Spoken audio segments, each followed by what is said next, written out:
Hi class, and welcome to your next video on evolution. So we're going to start this new unit talking about evolution, what is evolution, and also some of the misconceptions along with evolution. So the first thing is Charles Darwin. Charles Darwin is kind of the father of evolution. His dad actually wanted him to study medicine, but he hated blood, and he actually became a naturalist.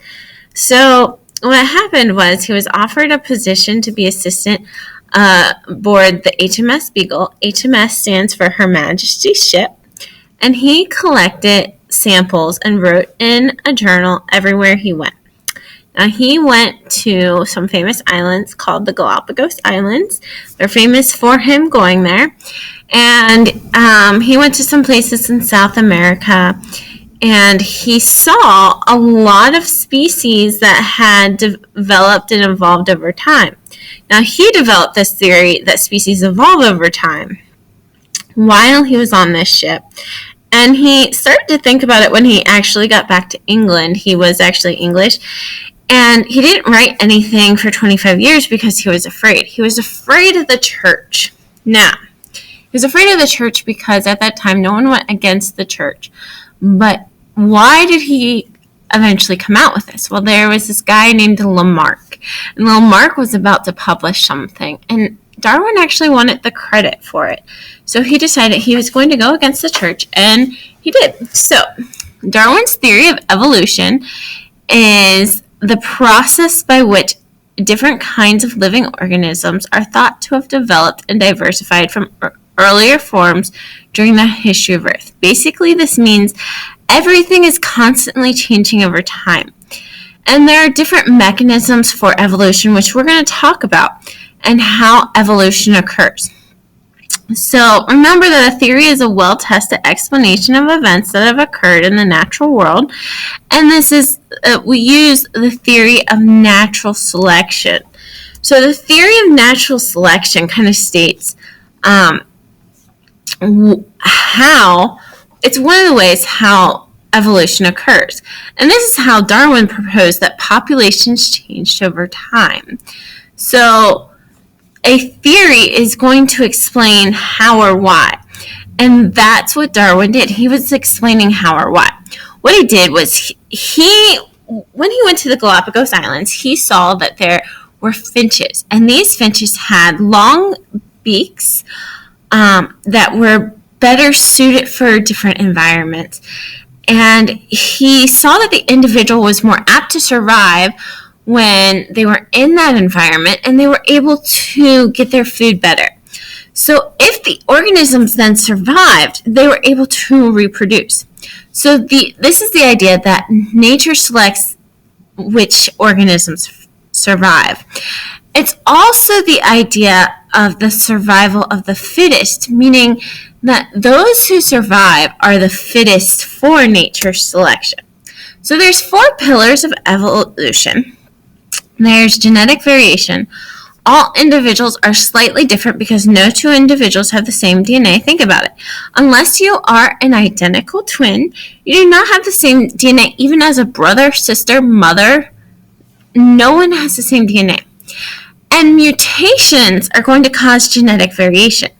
Genetic variation is going to be one of these huge pieces in order to bring about evolution, because these changes are going to be what are going to benefit or not benefit the individuals. And so it's going to be what brings about the change in the species. So we pass on genes to our children. So you don't pass on things that aren't coded in your DNA. So think about it.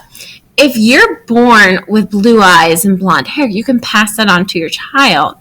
But what if you had surgery and you got a scar? Can you pass that on? No, it's not coded in your DNA. There's no way. So things that occur over your life, you can't pass on because it's not coded in your DNA. You can only pass on things that are coded in your genes. Okay, the next pillar is competition. Organisms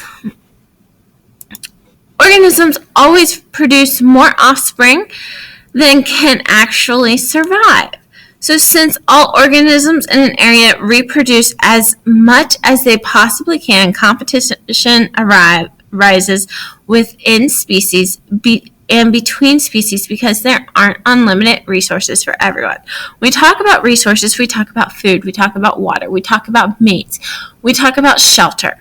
We talk about those things that organisms need to survive and reproduce. Reproduction is the most necessary part of evolution.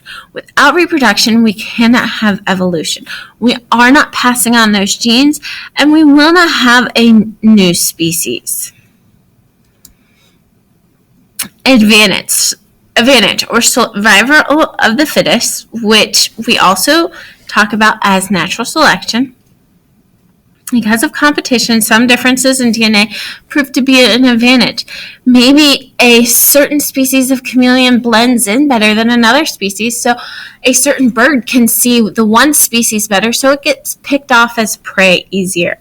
If an organism possesses a trait that gives him or her an advantage, it's more fit for the environment, so it can pass on its genes easier. If it's getting eaten, it can't pass on its genes. So we want it to be as fit for the environment as possible so that it can pass on its genes, because that's the whole one of those big things that we need for evolution to occur. And the last one, reproduction. Remember, I keep talking about passing on these genes? Well, it's super, super important. Without reproduction, we cannot evolve. Individuals that are successful at having babies and pass on their advantageous traits. So that's important. If it's not an advantageous trait, it might die somehow. And so it's not going to happen very, very well. Evolution's not really going to occur. So those who are at a disadvantage die without passing on their traits. Eventually the population will shift so that most organisms do have that advantageous traits. Okay, so look at this. This is just kind of a farce on evolution. But think about this. This is something that's happened over 20 years. We keep reproducing cell phones, and they keep becoming more advantageous for the human race. So we are using parts of that. So we started out with this huge, big, bulky cell phone. And no one really wanted it, and no one really understood it. And it got smaller and smaller and smaller. And today we have the smartphone.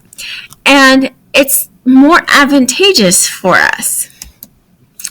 So, in closing, individuals do not evolve, only species. So an individual can have an advantageous trait, but the species must evolve as a whole. Birds can't just grow longer beaks. They must be born with it. And so we need the whole species to evolve to have that advantageous trait. This happens gradually. Lots of small changes over a long period of time add up to big changes, and advantages in one environment may not be an advantage in another environment. Think about it. If an animal lives in a cold environment, it's not going to be an advantage. If they have an advantage for that cold environment, it's not going to be an advantage for a warm environment, and vice versa. So, make sure you took great notes, and we'll talk about this in class.